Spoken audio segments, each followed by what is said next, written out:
Facebook, face মানে কি? মুখ বা চেহারা বলা হয়। কি বলা হয়? চেহারা বলা হয় এমন সামাজিক যোগাযোগ মাধ্যম যার মাধ্যমে একজনের কথা হোক, একজনের আলোচনা হোক, একজনের অপবাদ হোক, একটা মিথ্যা অপবাদ তার মুখে গিয়ে বলতে হয় না। বলতে হয় কি? একটা পোস্ট শুধু করবে, আপনার যদি ৫,০০০ ফ্রেন্ড থাকে, ৫,০০০ ফ্রেন্ডের কাছে আপনার সেই কথাটা পৌঁছে যাবে, তাই কি না? কোথায় পৌঁছে যাবে? মুখের সামনে। কোথায়? মুখের সামনে পৌঁছে যাবে। খেয়াল করুন, আমি ইন্টারনেটে দেখলাম ইসলামের দলের একজন নেতার সাথে একজন মেয়েকে এমনভাবে এডিট করা হয়েছে যে সেই নেতার সাথে, আলেম মানুষের সাথে সেই মহিলাটা অর্ধনগ্ন চেহারা, তার মাথায় কাপড় নেই, সে অবস্থায় সেই নেতাকে, সে আলেমকে জড়িয়ে ধরে আছে। এটা করা হয় এআই দ্বারা। কি দ্বারা? আর্টিফিশিয়াল ইন্টেলিজেন্স বলা হয়, কৃত্রিম বুদ্ধিমত্তা। খেয়াল করুন, কৃত্রিম বুদ্ধিমত্তা দ্বারা একজন ব্যক্তি একটা ভিডিও বানিয়েছে বা একটা ছবি বানিয়েছে, সেটা কি করা হলো? সেটা তার ফেসবুকে আপলোড দিল। আপলোড দেওয়ার কারণে সারা দুনিয়াতে, সারা বাংলাদেশে তার যত ফ্রেন্ড আছে সবার কাছে পৌঁছে গেল। কি হয়ে গেল? পৌঁছে গেল। তাহলে এই কথাটা তার যত ফ্রেন্ড আছে সবার কাছে কাছে যাবে কিনা? সবার মুখের সামনে গিয়ে ভাসবে, সবাই এটা দেখবে। খেয়াল করুন, তাহলে এই ফেসবুকের মাধ্যমে একজন ব্যক্তির মিথ্যা অপবাদ এটা প্রচার করা হচ্ছে কত সহজেই, কিন্তু এটা আমরা গুনাহ মনে করতেছি না। কি মনে করতেছি না? পাপ মনেই করতেছি না। আবার আমি লক্ষ্য করেছি যে অনেক ইসলামী মুভমেন্টের ছেলে ইসলামী মুভমেন্টের একটা গ্রুপ, একটা ছেলেরা তাদের বিরুদ্ধে এবং আলিমদের বিরুদ্ধে অনেক মিথ্যা বানোয়াট কিছু ভিডিও তৈরি করে সেগুলো ছাড়া হচ্ছে। একজন ছেড়েছেন একটা ভিডিও মিথ্যা অপবাদ দিয়ে। কি দিয়ে? মিথ্যা অপবাদ দিয়ে একটা ভিডিও ছেড়েছেন।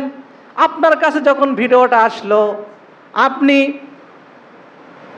মনে করতেছেন এ তো আমার দলের না, আমার দলের লোক না। যদিও সে ব্যক্তি ধার্মিক, সে ব্যক্তি আলেম, কিন্তু আপনি সেটা চিন্তা করলেন না। সেটা চিন্তা না করে তাকে যে অপবাদ দেওয়া হয়েছে, আপনার কোনো জ্ঞান নেই, জানা নেই, আপনি তাকে অপমানিত করার জন্য আপনিও সেটা শেয়ার করে দিলেন ভেড়ার পালের মতো। কিসের মতো? একটা ভেড়ার পালের মতো কাজ করলেন আপনি, না বুঝে সেটা আপনি শেয়ার করে দিলেন। একজন ব্যক্তি একটা অপবাদ দিয়েছে, আপনি সেটা আবার শেয়ার করে দিলেন। সবার মুখে মুখে সেটা প্রচার হবে কিনা? সবার মুখের সামনে যাবে কিনা? ওই যে মা আয়েশা রাদিয়াল্লাহু তাআলা আনহার যে অপবাদটা মুখে মুখে ছড়িয়ে দিয়েছিল, এই ফেসবুকের মাধ্যমেও অপবাদটা আমরা সবার মুখের সামনে আমরা পৌঁছে দিচ্ছি। এটা মিথ্যা অপবাদ, মিথ্যা অপবাদ, সে কথা আল্লাহ বলতেছেন। আর এসব মিথ্যা অপবাদ আমরা ছড়িয়ে দেওয়ার পরে আল্লাহ পাক বলছেন, ওয়াতাকুলুনা বিআফওয়াহিকুম মা লাইসা লাকুম বিহি ইলম। আল্লাহ বলতেছেন, এসব মিথ্যা অপবাদ তোমরা প্রচার করার পরে তোমাদের মুখ দিয়ে এমন সব কথা তোমরা বলো যে বিষয়ে তোমাদের জ্ঞান নেই। কি নেই? জ্ঞান নেই। একজন আলেমের সম্পর্কে মিথ্যা অপবাদ দিয়ে একজন ভিডিও ছেড়েছে, আমিও সে ভিডিও ছাড়ার পরে সে আলেমকে ইচ্ছা মতো গালিগালাজ করতেছি, ইসলামী দলের একজন নেতাকে আমি ইচ্ছা মতো গালিগালাজ করতেছি যে বিষয়ে আমার জ্ঞান নেই। কি নেই? আমার আলোচনার প্রসঙ্গ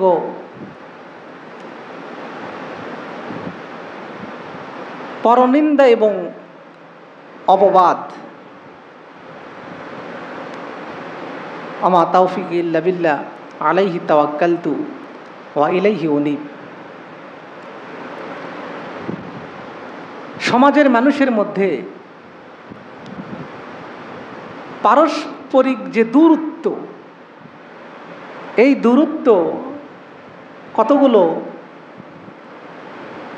খারাপ বৈশিষ্ট্যের কারণে সৃষ্টি হয়, তার মধ্যে অন্যতম হলো পরনিন্দা এবং অপবাদ। আপনি যে দলেরই হন না কেন, অথবা একই মতাদর্শের অনুসারী আপনি, তারপরেও এই অপবাদ এবং গীবত, পরনিন্দা এর কারণে আমাদের পরস্পরের মধ্যে অনেক বড় দূরত্ব সৃষ্টি হয়। যদিও আমরা আত্মীয় হয়ে থাকি, বড় দূরত্ব সৃষ্টি হয়, সম্পর্ক নষ্ট হয়, একে অপরের প্রতি ঘৃণা পোষণ করতে থাকে, একে অপরের প্রতি ঘৃণা করা শুরু করে দেয়, অপছন্দ করতে থাকে। এটা আমাদের পারিবারিক সামাজিক জীবনে এটা কি ইতিবাচক না নেতিবাচক? অবশ্যই নেতিবাচক, এবং এর ফলাফল অত্যন্ত মারাত্মক। এমনকি এই অপবাদ এবং পরনিন্দা গীবতের কারণে একজন মানুষ মারা যাচ্ছে, তারপরেও যে ব্যক্তি অপবাদ তার নিন্দা করেছিল সে তাকে ক্ষমা করতে চায় না। কারণ কি? অপবাদের কারণে,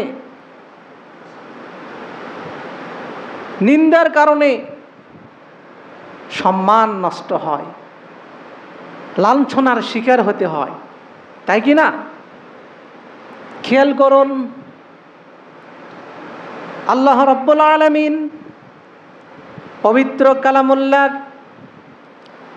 সূরা হুমাযার মধ্যে আল্লাহ পাক বলতেছেন, ওয়াইলুল লিকুল্লি হুমাযাতিল লুমাযা। ওয়াইলুন অর্থাৎ দুর্ভোগ, কপাল পোড়া হয়ে যাবে, লিকুল্লি প্রত্যেক, হুমাযা যারা পিছনে পিছনে পরনিন্দা করে, একজন ব্যক্তির অনুপস্থিতিতে যারা পরনিন্দা করে, একজন ব্যক্তি উপস্থিত নেই, তার সেই দোষগুলো বর্ণনা করা, তার গালমন্দ করা, এটা হচ্ছে হুমাযা। এটা আরবি কি? হুমাযা। আর আল্লাহ বলতেছেন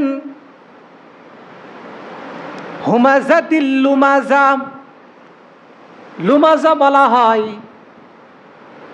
যে একজন ব্যক্তির দোষ ত্রুটি আছে, সেই দোষ ত্রুটিগুলো তার উপস্থিতিতে সেগুলো বর্ণনা করা বা প্রকাশ করা। খেয়াল করুন, আল্লাহ রাব্বুল আলামিন এই পিছনে নিন্দাকারী এবং সামনেও দোষ বর্ণনাকারী এই দুই শ্রেণীর ব্যক্তিদেরকে আল্লাহ পাক দুর্ভাগ্যের সংবাদ দিয়েছেন। কি করেছেন? দুর্ভাগ্যের সংবাদ দিয়েছেন, তাদের কপাল পোড়া।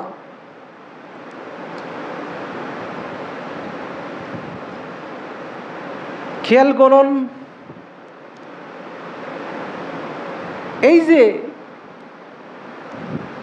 গীবত, এই গীবত সম্পর্কে রাসূল সাল্লাল্লাহু আলাইহি সাল্লামকে প্রশ্ন করা হলো, ইয়া রাসূলুল্লাহ, গীবতটা কি জিনিস? নবীজি বললেন, যিকরুকা আখাকা বিমা ইয়াকরাহুহু। নবীজি বললেন যে গীবত হচ্ছে তোমার কোনো ভাইয়ের সেই সমস্ত বিষয়গুলো বর্ণনা করা যে সব বিষয় বর্ণনা করলে সে অপছন্দ করে। কি করে? অপছন্দ করে। সম্মানিত হাজিরিন, রাসূল সাল্লাল্লাহু আলাইহি ওয়াসাল্লাম হাদিস শরীফের মধ্যে বলতেছেন, ক্বালা রাসূলুল্লাহ সাল্লাল্লাহু আলাইহি ওয়াসাল্লাম শিরারু ইবাদাল্লাহি তাআলা, আল্লাহ তাআলার নিকট তিন শ্রেণীর বান্দা আল্লাহ পাকের নিকট সবচাইতে খারাপ। কয় শ্রেণীর? তিন শ্রেণীর। এক নম্বর হচ্ছে আল মাশুনা বিন নামিমা, যারা মানুষের নিন্দা করে, যারা পরনিন্দা করে। দুই নম্বর হলো আল মুফাররিকুনা বাইনাল আহিব্বা, যে সমস্ত মানুষেরা দুই বন্ধুর মাঝে বিভেদ সৃষ্টি করে। কি করে? বিভেদ সৃষ্টি করে। দুই বন্ধুর মাঝে খুব ভালো সম্পর্ক, আপনি একজন বন্ধুকে গিয়ে এমন কিছু, এক বন্ধুর কথা আর এক বন্ধুর কাছে এমন কিছু নেতিবাচক কথা বললেন, যার কারণে দুই বন্ধুর মধ্যে দূরত্ব সৃষ্টি হয়ে গেল, বিভেদ সৃষ্টি হয়ে গেল, সম্পর্ক নষ্ট হয়ে গেল। একে বলা হয় আল মুফাররিক, বিভেদ সৃষ্টিকারী। তাহলে দ্বিতীয় নম্বর হলো দুই বন্ধুর মাঝে বিভেদ সৃষ্টিকারী ব্যক্তি। আর তিন নম্বর হলো আল বাগুনা লিল বাররাইল আনাত, নিরপরাধ ব্যক্তির দোষ খুঁজে বেড়ানো, দোষ ধরা। একজন মানুষ নিরপরাধ, তার অপরাধ নেই, আপনি তার দোষ খুঁজে বেড়াচ্ছেন। খেয়াল করুন,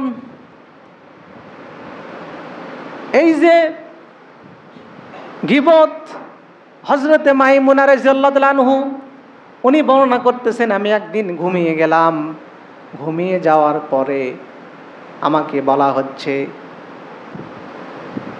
তোমার এই যে একটা সাথী মারা গিয়েছে, তার তুমি মাংস ভক্ষণ করো। হযরতে মাইমুনা বলতেছেন, আমি স্বপ্নের মধ্যে উত্তর দিলাম, আমি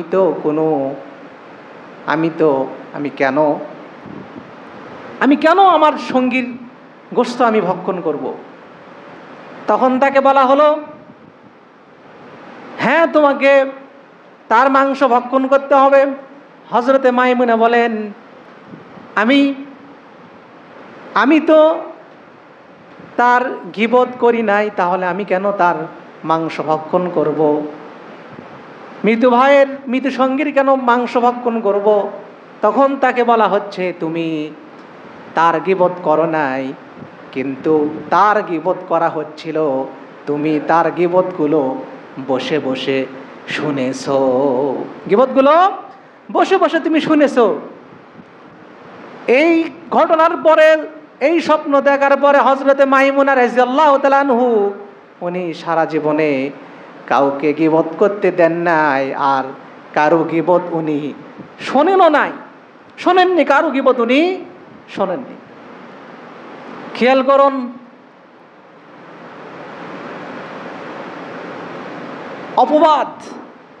অপবাদের আরবি কি? নবীজি সাল্লাল্লাহু আলাইহি ওয়াসাল্লাম হাদিসের মধ্যে বললেন যে তিন শ্রেণীর মানুষ আল্লাহর কাছে নিকৃষ্টতার মধ্যে অন্যতম হলো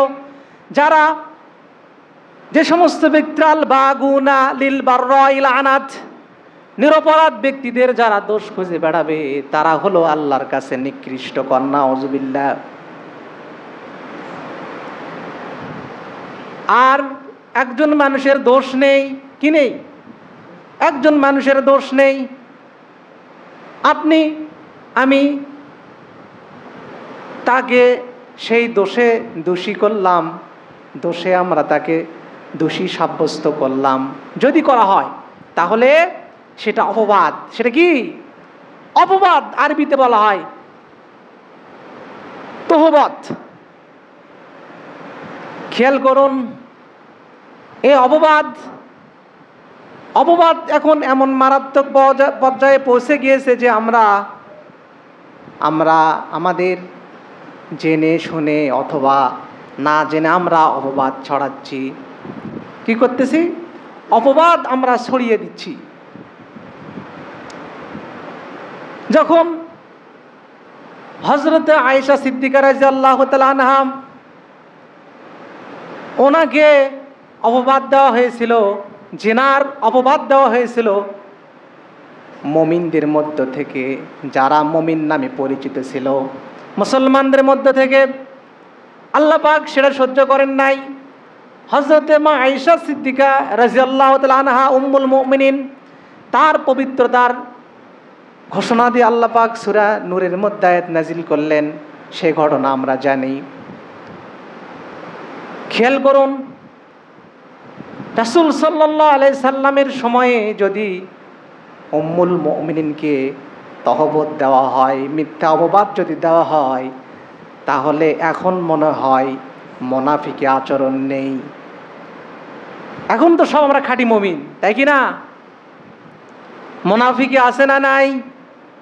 তহবত, মিথ্যা অপবাদ আছে না নাই?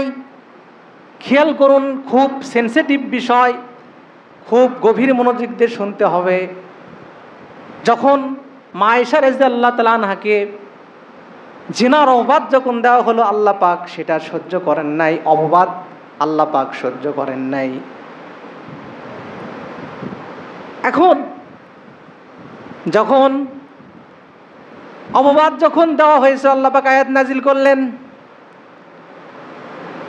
এখন আমরা কিন্তু অপবাদ ছড়াচ্ছি। কিভাবে আমরা অপবাদ ছড়াচ্ছি? আমাদের অপবাদটা কিন্তু সহজেই ছড়িয়ে যাচ্ছে। যখন মা আয়েশা পবিত্রতার সম্পর্কে, অপবাদ সম্পর্কে আল্লাহ আয়াত নাজিল করে বলতেছেন, ইয তালাক্কাউনাহু, আল্লাহ বলতেছেন সেই অপবাদকে যখন তোমরা ছড়িয়ে দিচ্ছিলে, কি করতেছিলে? ছড়িয়ে দিচ্ছিলে বিআলসিনাতিকুম, তোমাদের মুখে মুখে। কিসের মাধ্যমে? মুখে মুখে। মানে অপবাদটা একজন ব্যক্তি আর একজন গিয়ে বলে, সে আবার আর একজনকে গিয়ে বলে, তার মুখ থেকে আর একজনের মুখে যায়, এভাবে মুখে মুখে ছড়িয়ে যায়। খেয়াল করুন, ফেসবুক, ফেস মানে কি? মুখ বা চেহারা বলা হয়। কি বলা হয়? চেহারা বলা হয় এমন সামাজিক যোগাযোগ মাধ্যম যার মাধ্যমে একজনের কথা হোক, একজনের আলোচনা হোক, একজনের অপবাদ হোক, একটা মিথ্যা অপবাদ, তার মুখে গিয়ে বলতে হয় না। বলতে হয় কি? একটা পোস্ট শুধু করবে।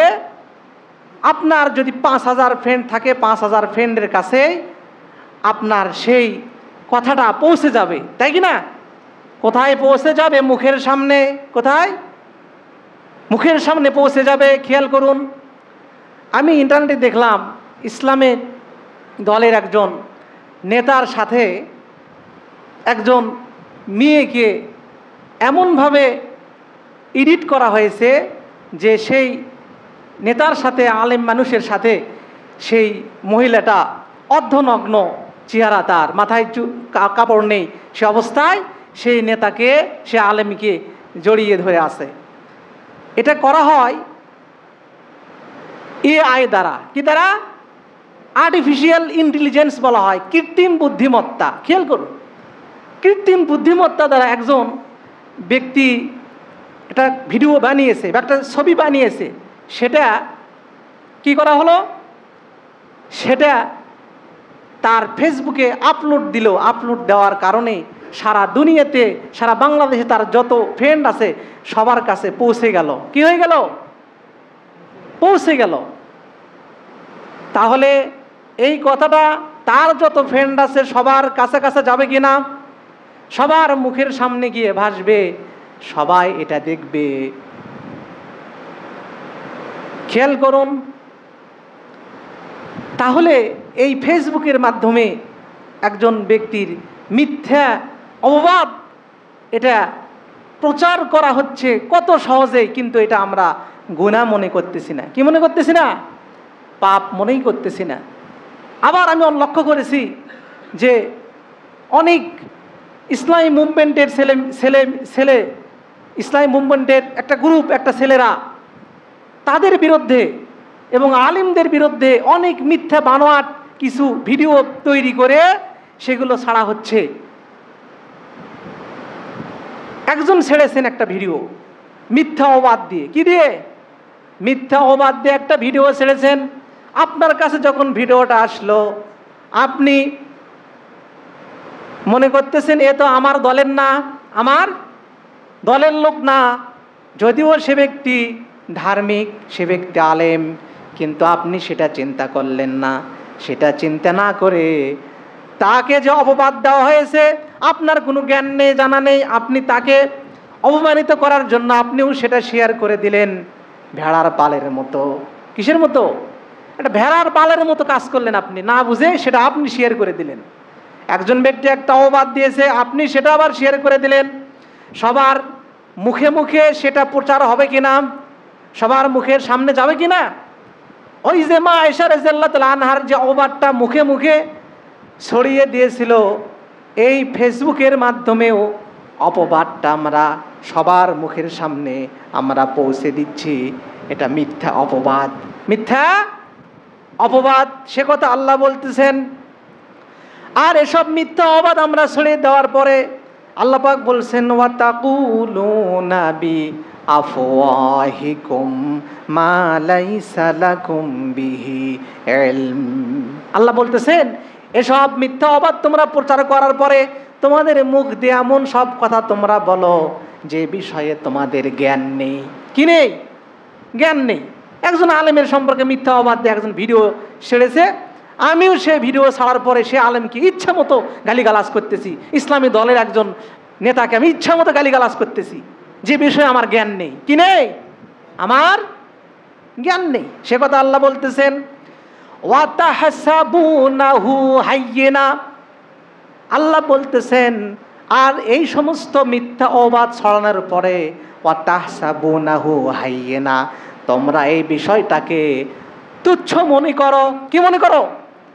তুচ্ছ মনে করো। খেয়াল করুন, তুচ্ছই তো। আমার কাছে একটা ভিডিও আসলো, আমি একজন আলেমকে আরো অপদস্থ করব, তাদের ভাবমূর্তি আরো নষ্ট করব করে আমি শেয়ার অপশনে চাপ দিলাম, তাহলে আমি কি তুচ্ছ মনে করে চাপ দিলাম কিনা? কিন্তু চিন্তা করতে হবে, এই তুচ্ছ মনে করে আমি চাপ দিচ্ছি, একজন সম্মানিত ব্যক্তির সম্মান কিন্তু সারা দেশে এবং দেশের বাইরে ছড়িয়ে যাবে, অসম্মানটা ছড়িয়ে যাবে, মিথ্যা অপবাদটা ছড়িয়ে যাবে, তাই কি না? সে কথা আল্লাহ বলতেছেন তোমরা তুচ্ছ মনে করো। ওয়াহুয়া ইনদাল্লাহি আযীম। আল্লাহ বলতেছেন তোমরা তুচ্ছ মনে করলে কি হবে? ওয়াহুয়া ইনদাল্লাহি আযীম। আর সেই অপবাদটা তোমাদের কাছে তুচ্ছ মনে হলেও আল্লাহ পাকের কাছে এটা গুরুতর ব্যাপার। কেমন ব্যাপার? গুরুতর ব্যাপার, অনেক গুরুত্বপূর্ণ একটা বিষয় এটা আল্লাহ পাকের নিকটে। সম্মানিত হাজিরিন, খেয়াল করুন, সেই জন্য আমরা কিভাবে এই অপবাদ থেকে বাঁচতে পারবো, অপবাদ থেকে আমরা কিভাবে বাঁচতে পারবো, সেই নীতিমালা আল্লাহ পাক দান করেছেন। আল্লাহ পাক অপবাদ থেকে বাঁচার নির্দেশনা দিয়ে আল্লাহ পাক পবিত্র কালামুল্লাহ সূরা হুজরাতের 15 নম্বর আয়াতের মধ্যে বলতেছেন ইয়া আইয়ুহাল্লাযীনা আমানু জুতানিবু। হে ঈমানদারগণ, তোমরা বিরত থাকো। কোন বিষয় থেকে বিরত থাকতে হবে? বিরত থাকো কাসীরাম মিনাজ যন্নি, অনেক ধারণা করা থেকে। কি করা থেকে? ধারণা করা থেকে। ইন্না বা'দাজ যন্নি ইসমুন, কারণ কিছু কিছু ধারণা হচ্ছে পাপ, কিছু কিছু ধারণা পাপ। ওয়ালা তাজাসসু, আর তোমরা কারো দোষ অন্বেষণ করার চেষ্টা করো না। ওয়ালা ইয়াগতাব বা'দুকুম বা'দা, আর একে অপরের তোমরা গীবত করো না, সমালোচনা করো না, পরনিন্দা তোমরা করো না। আইয়ুহিব্বু আহাদুকুম, তোমরা কি পছন্দ করবে আইয়াকুলা লাহমা আখিহি মাইতান, তোমার কোনো মৃত ভাইয়ের গোশত ভক্ষণ করতে, ফাকারিহতুমুহু, তোমরা কিন্তু সেটা অপছন্দ করবে। কি করবে? অপছন্দ করবে। একটা মৃত্যু ব্যক্তির গোশত যদি কেউ ভক্ষণ করে, মৃত্যু ব্যক্তি কি কষ্ট পাবে? কষ্ট কিন্তু পাবে না। যদি কষ্ট না পায় তাহলে কি ওই মৃত ব্যক্তির গোশত খাওয়া কি হালাল হবে? হারাম এবং সবচাইতে নিচু কাজ। অনুরূপভাবে একজন ব্যক্তির নিন্দা যখন করা হয়, সে তার অনুপস্থিতি যখন তার গীবত করা হয়, সে কষ্ট পায় না, কিন্তু এই কাজটা হলো আল্লাহর পক্ষ থেকে হারাম। আল্লাহর পক্ষ থেকে হারাম এবং নিচু কাজ। এই জন্য যে সমাজের মধ্যে, আত্মীয়দের মধ্যে, নিজেদের মধ্যে অনেক দূরত্ব সৃষ্টি হয়, সম্পর্ক নষ্ট হয়। খেয়াল করুন, আল্লাহ পাক এই অন্যের দোষ অনুসন্ধান এবং গীবত এবং ধারণা, কুধারণা এসব নিষেধ করেছেন। নিষেধ করার পর আল্লাহ পাক বলতেছেন, আয়াতের শেষে বলতেছেন, ওয়াত্তাকুল্লাহ, আল্লাহকে ভয় করো। এসব বিষয়ে আল্লাহকে ভয় করতে হবে। ইন্নাল্লাহা তাওয়াবুর রহিম, আল্লাহ পাক, নিশ্চয় আল্লাহ পাক তওবা কবুলকারী এবং অতীব দয়াময়। আপনি যে অপবাদ দিচ্ছেন, অপবাদের শাস্তি কি আমরা জানবো। অপবাদের শাস্তি কি? অপবাদের শাস্তি হলো, হযরতে উম্মুল মুমিন মা আয়েশা রাদিয়াল্লাহু তাআলা আনহাকে যখন অপবাদ দেওয়া হয়েছিল, খেয়াল করুন, সেই সময় যখন অপবাদ দেওয়া হলো, আল্লাহ পাক নবীজিকে ওহী নাজিল করে দিলেন, অপবাদের শাস্তি দেওয়া হলো। 3 জন সাহাবী, কয়জন?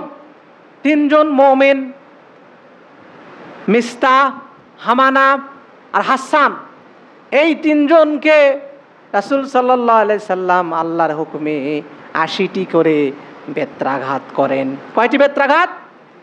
80টি বেত্রাঘাত। অপবাদ দিলে 80টা বেত মারতে হবে।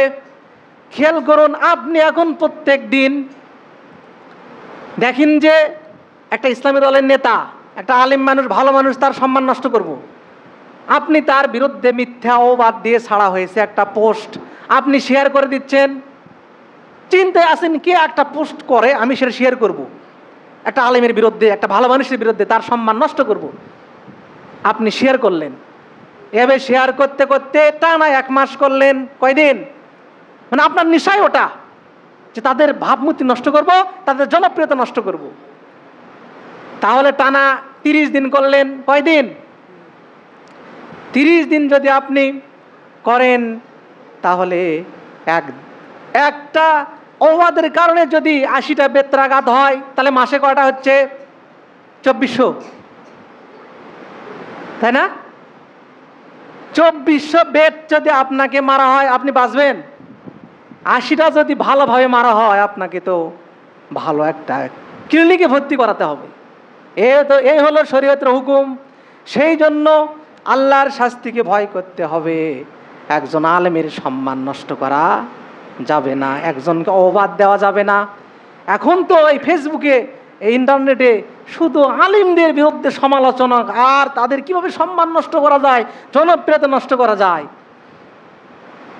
আল্লাহর ওলি আল্লামা সাঈদী রহমাতুল্লাহ আলাইহি বলে গেছেন যে